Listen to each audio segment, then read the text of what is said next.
Everyone, you all are most welcome. तो इसमें हम लोग डाइवोर्स की बात करेंगे, विवाह विच्छेद की बात करेंगे। विवाह विच्छेद के क्या कारण हैं, उसके क्या परिणाम हैं, और संक्षेप में लेकर के चलते हैं। तो समाज की व्यवस्था बनी रहे, यौन आवश्यकताओं की पूर्ति को संस्थागत तरीके के रूप में विवाह की संस्था को सामाजिक स्वीकृति दी गई किस तरह। लेकिन विवाह के बाद जब पति पत्नी में तनाव होता है, परेशानी होती है, आपस में लड़ाइयाँ होती है, तो विवाह विच्छेद भी होता है। विवाह विच्छेद के बहुत सारे कारण हैं, सामाजिक हैं, आर्थिक है, राजनीतिक है, शैक्षणिक है, मनोवैज्ञानिक है, तार्किक है, टेंशन है, तनाव है, ये सारे कारण हैं। अब तलाक को किस रूप में आप देखते हैं? तलाक हमेशा निगेटिव नहीं होता, कभी तलाक पॉजिटिव भी हो सकता है, कभी तलाक निगेटिव भी हो सकता है। सपोज गलत शादी हो गई, गलत लोगों के बीच शादी हो गई और बाद में पता चला, तो ऐसी स्थिति में तलाक को बुरा नहीं कह सकते। लेकिन कुछ स्थिति में तलाक गलत है। तो तलाक के प्रकार विद्वानों के अनुसार वैधानिक तलाक के दो प्रकार हैं, पूर्ण तलाक और आंशिक तलाक। पूर्ण तलाक में विवाह के पूर्ण दायित्व और अधिकार समाप्त हो जाते हैं और दोनों ही पक्ष समाज में अकेले व्यक्ति के रूप में रहते हैं, दोनों के संबंध समाप्त हो जाते हैं। आंशिक तलाक या वैधानिक अलगाव विवाह को नहीं समाप्त करता, बल्कि केवल पति पत्नी की वैधानिक पृथकता को मान्यता प्रदान करता है। इसमें वे न तो एक साथ सोते हैं, न खाना खाते हैं। ये स्थिति तब तक रहती है जब तक पति पत्नी पुनः एक आवास में रहने का निश्चय नहीं कर लेते हैं। तो इस तरह से दो प्रकार के हैं, पूर्ण और आंशिक तलाक। अब यह तीसरे अनुसार, उनके अनुसार विवाह विच्छेद के कारण के दो समूह हैं, पर्यावरण संबंधी कारण, व्यक्ति संबंधी कारण। पर्यावरण संबंधी कारण, पर्यावरण संबंधी कारण परिवार के अंदर, परिवार के बाहर के वातावरण से संबंध है। पर्यावरण संबंधी कारणों में अवैध संबंध, अपर्याप्त गृह जीवन, शारीरिक प्रहार, गरीबी, पत्नी का रोजगार में जीवन और भूमिका संघर्ष। व्यक्तित्व संबंधी कारणों में चिड़चिड़ा स्वभाव, असाध्य रोग, नपुंसकता, बांझपन, आयु में बड़ा अंतर तथा प्रभुत्व जमाने वाला स्वभाव। तो ये है। ये सभी अध्ययन ये संकेत देते हैं कि विवाह विच्छेद सदैव ही विवाहित जीवन में सौहार्द की कमी के कारण नहीं होते हैं।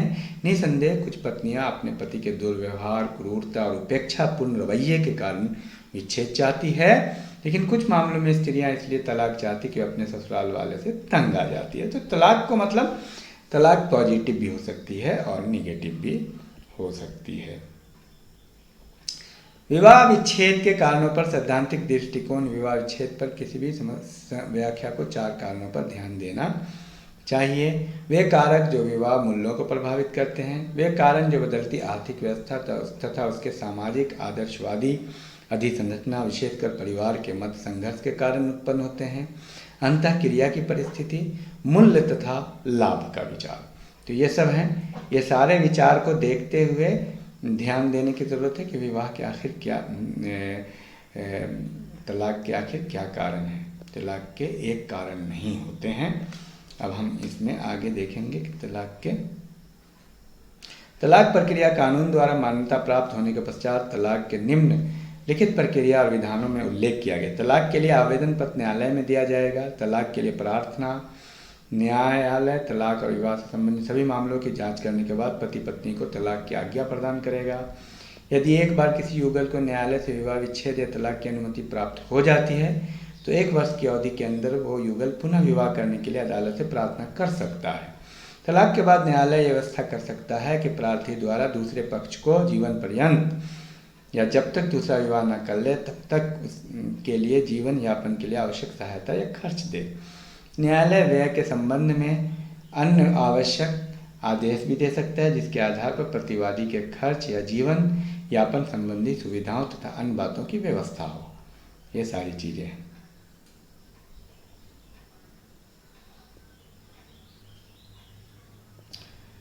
विवाह विच्छेद की आज्ञा के लिए न्यायालय आवेदन पत्र दे सकता है। पति पत्नी कोई भी निम्नलिखित में से किसी एक या कई आधारों पर विवाह विच्छेद की आज्ञा के लिए न्यायालय में आवेदन पत्र दे सकता है। पति पत्नी में कोई भी यदि बलात्कार का दोषी हो, पति या पत्नी आवेदन की तिथि से 3 वर्ष पूर्व से भयंकर कोढ़ जैसे रोग से पीड़ित हो, जिसके उपचार की कोई संभावना न हो, पति या पत्नी आवेदन करने की तिथि से पहले ऐसे विकृत मानसिक अवस्था में हो जिसका इलाज संभव न हो।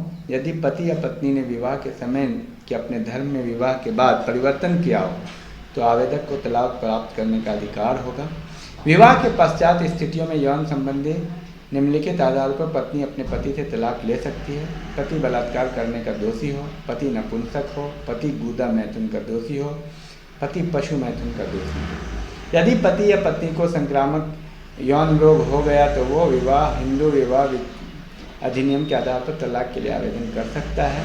हिंदू विवाह अधिनियम के अनुसार यदि पति ने दूसरा विवाह कर लिया तो पत्नी से तलाक दे सकती है। पति या पत्नी संन्यास धारण कर ले तो कोई भी पक्ष तलाक दे सकता है।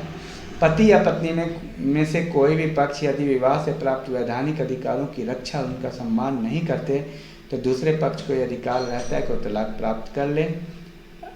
अधिनियम के अनुसार यदि पति या पत्नी के बारे में ये नहीं पता चलता कि पिछले 7 वर्षों से दूसरा व्यक्ति जीवित है या मर गया तो जीवित पति या पत्नी तलाक प्राप्त कर सकता है।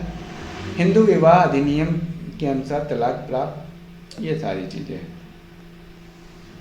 करने के लिए आवश्यक है कि प्रार्थना पत्र देने के पूर्व 2 वर्षों में सहवास न प्रारंभ किया हो। ये रहा कुल मिलाकर के। और सहवास न किया हो।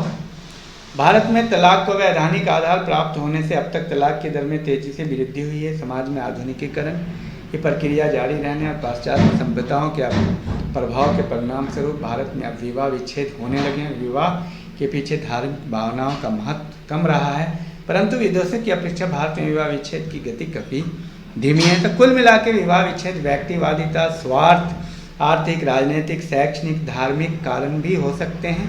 विवाह विच्छेद के और अन्य बहुत सारे कारण हैं जिसकी हमने चर्चा की है। विवाह विच्छेद के सकारात्मक और नकारात्मक दोनों कारण हैं। जब आप आंसर लिखेंगे एग्जाम में या कॉन्सेप्ट को समझते हैं आपकी अवधारणा और आपका कॉन्सेप्ट संपूर्णता में होना चाहिए, होलिस्टिक अप्रोच में, न कि पार्टिकुलरिस्टिक अप्रोच में।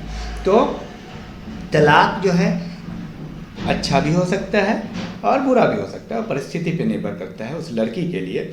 अगर उस लड़की को हिंसा की जाती है, मारपीट की जाती है, लड़ाई की जाती है, उसको मारा जाता है, पीटा जाता है, गाली दी जाती है, तो उसके लिए तलाक अच्छी चीज़ है।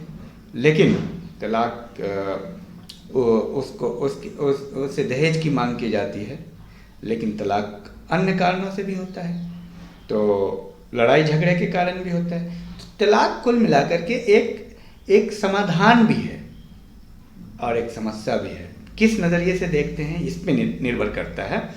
तो मैं समझता हूँ आपको मेरी बात समझ में आई है। Thank you.